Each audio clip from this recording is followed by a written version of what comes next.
जय हिंद, नमस्कार साथियों। मैं मनोज शर्मा स्वागत करता हूं आपके अपने YouTube channel exam information factory पर। तो रेलवे की तरफ से एक और शानदार और जानदार वैकेंसी निकल कर आई है, आरआरसी एनडब्ल्यूआर अप्रेंटिस की वैकेंसी। और सबसे बड़ी बात है दोस्तों कि ये वैकेंसी बिल्कुल सीधी भर्ती है, मतलब आपको इसके लिए कोई एग्जाम देने की जरूरत नहीं है। सीधी भर्ती गवर्नमेंट की तरफ से कराई जाएगी, रेलवे की तरफ से कराई जाएगी। तो जानते हैं कंप्लीट इंफॉर्मेशन इस वैकेंसी के बारे में कि आपको इस वैकेंसी के लिए कब से फॉर्म अप्लाई करना है, कितनी पोस्ट इस वैकेंसी के लिए निकल कर आई है और क्या एज में इलेक्शन मिलेगा या नहीं मिलेगा। और एक और सबसे बड़ी और सबसे अच्छी चीज है इस वैकेंसी के लिए दोस्तों कि जब आप ग्रुप डी की वैकेंसी के लिए फॉर्म अप्लाई करोगे तो जिन्होंने भी अप्रेंटिस का 1 साल की ट्रेनिंग अगर जिन्होंने कर रखी होगी तो उनको ग्रुप डी की वैकेंसी के लिए 20% का आरक्षण मिलने वाला है। यानी कि अगर आप अप्रेंटिस इस एग्जाम के लिए फॉर्म भरते हो, इस वैकेंसी के लिए फॉर्म भरते हो, तो आपका ग्रुप डी की वैकेंसी के लिए आपका सिलेक्शन पक्का हो जाएगा। तो बात करते हैं कंप्लीट इंफॉर्मेशन के बारे में इस वैकेंसी की कि कितनी पोस्ट है, क्या आपको एज में रिलैक्सेशन मिलने वाला है और इसके साथ किस किस डिवीजन में वैकेंसी निकल कर आई है और इसकी जॉब प्रोफाइल क्या होगी, इस अप्रेंटिस करने के आपको फायदे क्या होंगे, क्या सिलेक्शन मोड होने वाला है। तो कंप्लीट इंफॉर्मेशन के बारे में जानते हैं। सबसे पहले बात करते हैं इसकी टोटल पोस्ट के बारे में। तो दोस्तों इसके टोटल पोस्ट जो है वो 1646 है, यानी 1646 पदों पर इस वैकेंसी के लिए नोटिफिकेशन जारी हुआ है। और अप्लाई डेट की बात करेंगे तो अप्लाई डेट यानी 10 जनवरी से 10 फरवरी के बीच में आपके फॉर्म भरे जाने हैं। इस वैकेंसी के लिए लास्ट डेट जो है फॉर्म भरने की वो 10 फरवरी है, यानी 10 फरवरी से पहले आपको इस वैकेंसी के लिए अप्रेंटिस की वैकेंसी के लिए आपको अपने फॉर्म अप्लाई कर देने हैं। इसके अलावा अगर फीस की बात करते हैं तो जनरल, ईडब्ल्यूएस और ओबीसी कैंडिडेट्स के लिए 100 रुपए फीस रखी गई है। और जो बाकी कैटेगरी के जो कैंडिडेट्स हैं, यानी जो एससी और एसटी कैटेगरी के जो कैंडिडेट्स हैं, एसटी और एसटी कैटेगरी के कैंडिडेट्स उनके लिए कोई भी फॉर्म फीस नहीं है, यानी उनको फॉर्म भरने के लिए कोई भी फीस चार्ज करने की जरूरत नहीं है।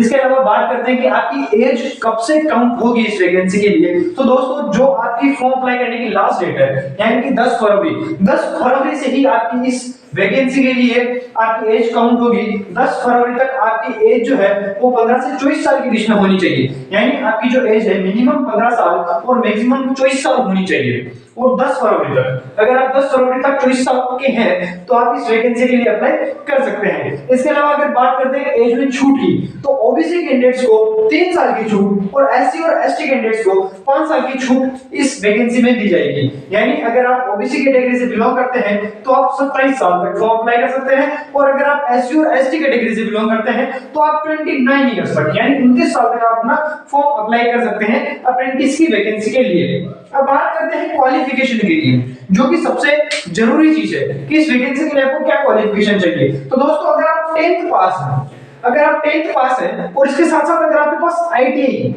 है, अगर आपने किसी भी फील्ड से अगर आपने आईटीआई कर रखा है तो आप इस वैकेंसी के लिए अप्लाई कर सकते हैं। और सबसे बड़ी चीज है इस वैकेंसी के लिए कि आपको इसमें कोई खास कंपटीशन देखने को नहीं मिलेगा, क्योंकि आईटीआई जो है वो बहुत कम बच्चे करते हैं, तो इस वजह से आपको इसमें कोई खास कंपटीशन देखने को नहीं मिलेगा। अगर आपने आईटीआई कर रखा है तो ये सबसे बेस्ट वैकेंसी है आज के लिए। बात करते हैं किस डिवीजन से कितने वैकेंसीज निकल कर आई है। तो दोस्तों सबसे पहले बात करते हैं DRM Ajmer, division railway manager Ajmer की तरफ से 402 पदों पर ये वैकेंसी निकल कर आई है। इसके अलावा डीआरएम बीकानेर में 424 पदों पर ये वैकेंसी निकल कर आई है। इसके अलावा डीआरएम जयपुर में 488 पदों पर और डीआरएम जोधपुर में 67 पदों पर 67 पदों पर ये वैकेंसी निकल कर आई है। इसके अलावा बात करते हैं सीडब्ल्यूएस बीकानेर में 29 पदों पर, सीडब्ल्यूएस जोधपुर में 67 पदों पर और इसके अलावा बीटीसी अजमेर में 25 पदों पर यह वैकेंसी निकल कर आई है। तो आप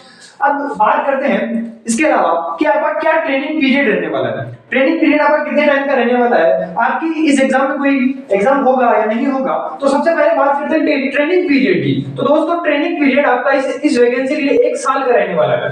1 साल की आपकी ट्रेनिंग होगी और 1 साल की ट्रेनिंग होने के बाद और जो ये वैकेंसी का जो पीरियड है, इसका जो जॉब का जो पीरियड है वो भी आपका 1 साल ही रहने वाला है। 1 साल के बाद आपको इस वैकेंसी के जब आप 1 साल की ट्रेनिंग कंप्लीट कर लोगे तो आपको सर्टिफिकेट दिया जाएगा, जो सर्टिफिकेट आपका काम आएगा रेलवे की दूसरी वैकेंसीज के लिए जिनमें आपको रिजर्वेशन देखने को मिलेगा।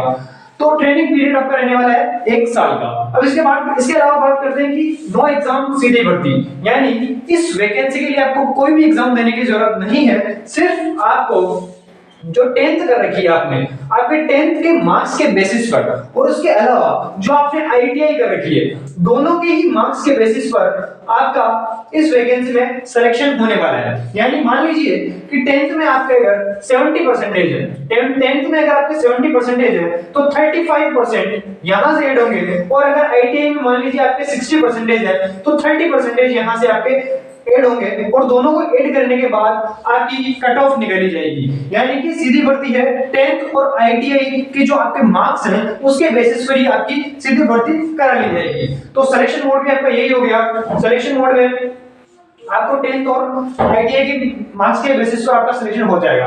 अब सबसे और इंपॉर्टेंट चीज है कि आपको अप्रेंटिस करने के फायदे क्या होंगे। ठीक है, आप मान लीजिए अप्रेंटिस तो कर दिए, लेकिन ये नौकरी तो आपकी 1 साल की है, इसका और क्या बेनिफिट आपको मिलने वाला है? तो इसका जो सबसे बड़ा बेनिफिट आपको मिलने वाला है वो है ग्रुप डी की वैकेंसी में। अगर आप ग्रुप डी की वैकेंसी, जैसे ही अभी 2024 में आने वाली है ग्रुप डी की वैकेंसी, अगर आप उसके लिए अपना फॉर्म जब आप अप्लाई करोगे तो सीधा सीधा आपको 20% का रिजर्वेशन आपको ग्रुप डी की वैकेंसी में देखने को मिलेगा।